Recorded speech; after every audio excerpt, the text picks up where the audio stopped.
Good day guys, this is ZeroTactical. So I compressed some of my videos about coffee education and coffee knowledge.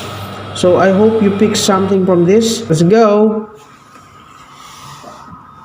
Factors affecting espresso shots needs Use to your imagination as a barista, as a latte artist. The first French coffee maker appeared around 1800s. Welcome to ZeroTactical.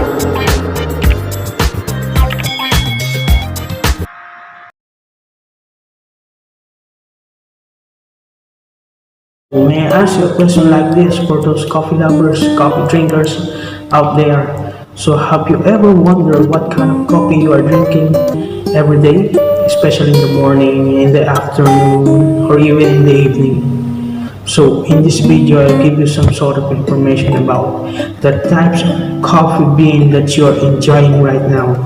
So by that, at the end of the day, you'll have your own option what kind of coffee beans you like most. So in according to your preference, which is better? Is that the coffee beans from the Central America or from the Southeast Asia?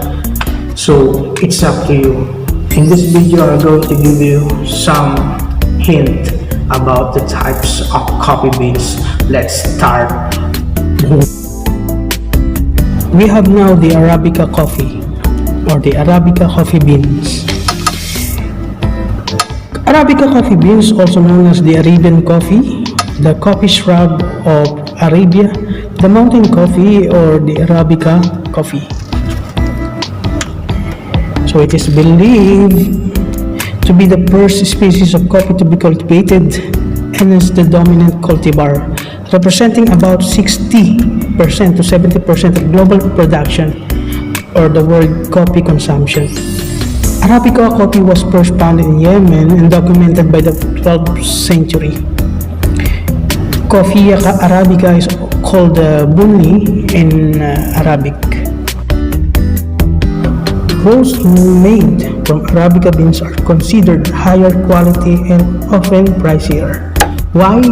Because Arabica beans has a refined taste and more complex.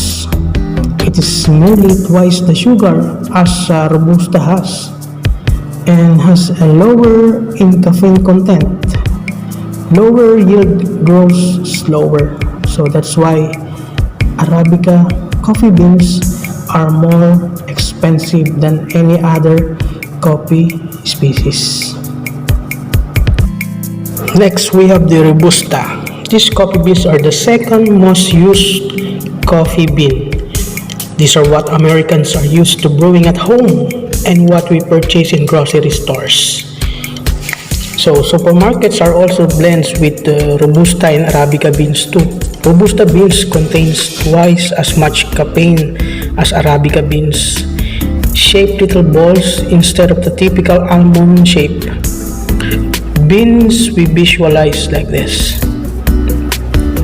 These are mainly grown in Africa and Indonesia, so they are easier to grow than Arabica beans because they can thrive in low or high altitude. However, they are still great for making espresso shots because of their deep flavor. So this type of bean holds up better when you add cream and sugar, unlike Arabica beans whose flavor tends to change. Third, we have the Liberica coffee beans. Liberica is like cousins to Arabica and Robusta. A minority and less known in the coffee world. It has less than 1% of global coffee production. Liberica coffee tree is a much stronger plant than Arabica coffee tree. Very resistant to disease and able to plant in low altitude. Known locally as Kaping Barako or Barako coffee. Liberica beans are typically grown in the province of Batangas and Cavite. Flavor profile for the Liberica is like it's unique and it's described as smoky, nutty, floral with hints of dark chocolate, ripe berry, and spice.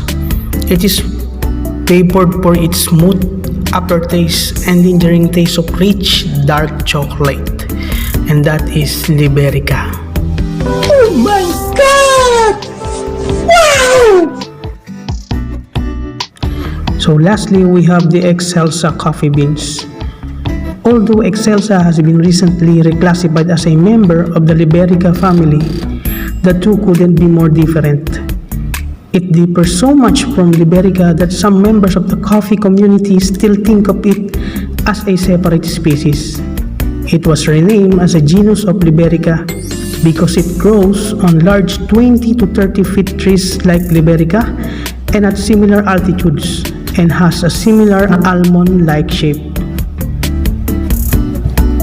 So Excelsa grows mostly in Southeast Asia and accounts for mere 7% of the world's coffee circulation. It is largely used in blends in order to give the coffee an extra boost of flavor and complexity, better affecting the middle and back palate. Excelsa is grown in Southeast Asia, so you'll be able to find numerous Vietnamese producers who also sell this type of coffee beans. By the way, Vietnamese people really love coffee. Wow! Don't hesitate to try some Vietnamese specialties if you come across them. People who tried Vietnamese Excelsa report a strong taste, especially the back palate flavor, which reminds of burnt wood. On the other hand, Excelsa generally has low acidity and oils. Excelsa has a unique taste profile, somewhat mysterious. It has a flavor of both light roast and dark roast coffee. Feels like tart, fruity, and somehow dark. And that's it. Now you have an ideas about the main types of coffee beans that you are drinking. And like I said, at the end of the day, it's your own discretion.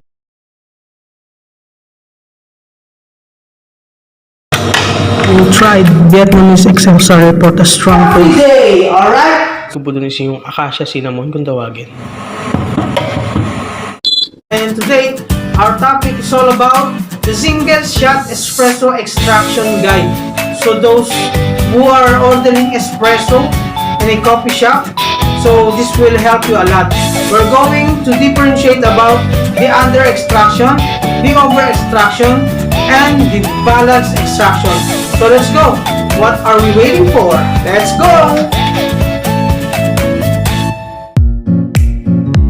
One of the things people love about cafes is the consistency and quality taste that matches the caffeine fix needed for each and every productive day. Coffee lovers often say that coffee can fix everything. If that is the case, a barista in the cafe or even in a small coffee shop is responsible for all espresso-based drinks that guests order at any given time. It is indeed that a barista should and must not serve espresso-based drinks unqualified. Factors affecting espresso shots needs to consider are: freshness of the coffee beans. One of the most important aspects of a good coffee is the bean itself. Freshness of the grind, coffee grind size, dose or gram throw, water quality, pressure in the coffee machine,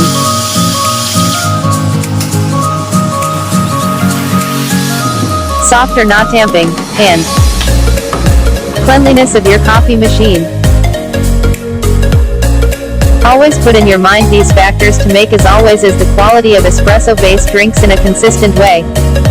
To make this single espresso extraction guide more easier, we will take a look at the taste, the flow, the color and the volume.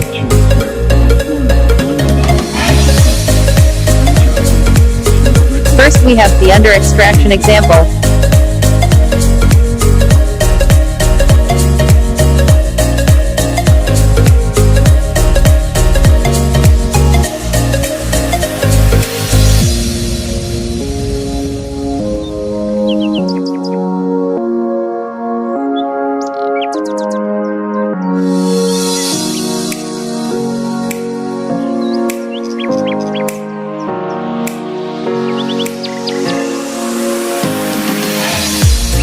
Flow, it's fast and pale.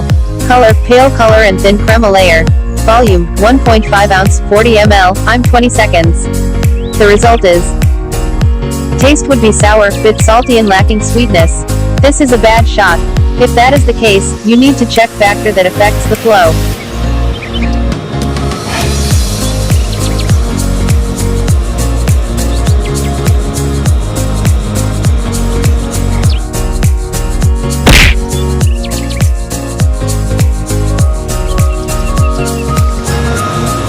Second example is the espresso shot over extraction.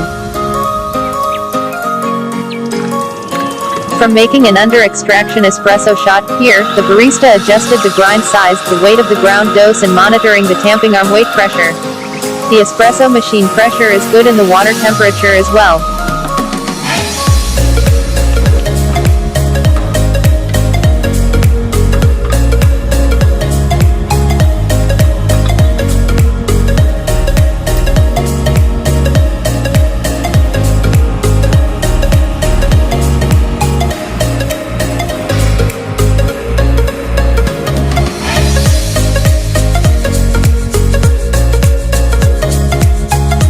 Flow, dripping and dark.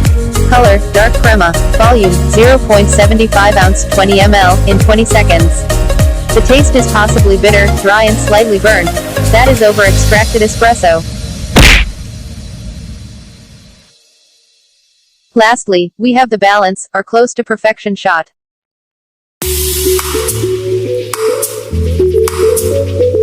Oh my god! Wow!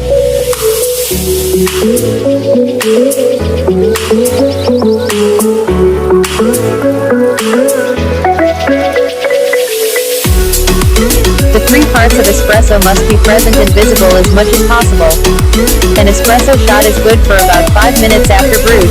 After that it's either too cold or too oxidized to be appreciated. If you plan on using it as an ingredient for a drink, then this interval can be certainly increased.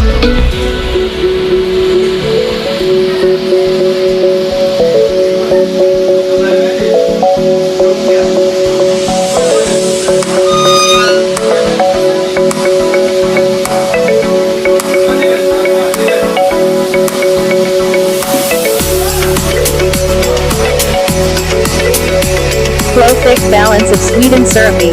Color, caramelly crema. Volume, 1 ounce. 30 ml, in 20 seconds. Taste, a properly cold shot should be sweet and smooth on the tongue, without any unpleasant sour, bitter, or ashy flavors. The flavor should also linger pleasantly on the palate. Espresso is thicker in texture than drip coffee.